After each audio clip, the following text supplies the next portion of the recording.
How to fix Snapchat map not working. Hello everyone, welcome back into the channel. In this video today, I'll guide you through the steps on how you can fix map not working on Snapchat. Well, there are various reasons why your map might not be working. The first thing is to go ahead and update your application to the latest version, then restart the application. Once you open up application, now there are certain things that you'll have to keep in mind. Now let me head into the location option.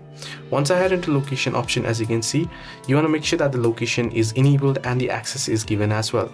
If the access is not given, you'll find a little red exclamation mark within this tab here, the arrow icon, and while you tap on it, it should show your location, but if it doesn't show it shows the red exclamation, it will ask you to enable the location settings. You want to go ahead and enable this location.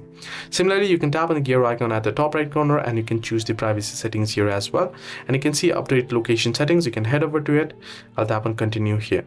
So you can see the location permission, you want to enable it, so you can either set it to allow all the time or allow while using the app only.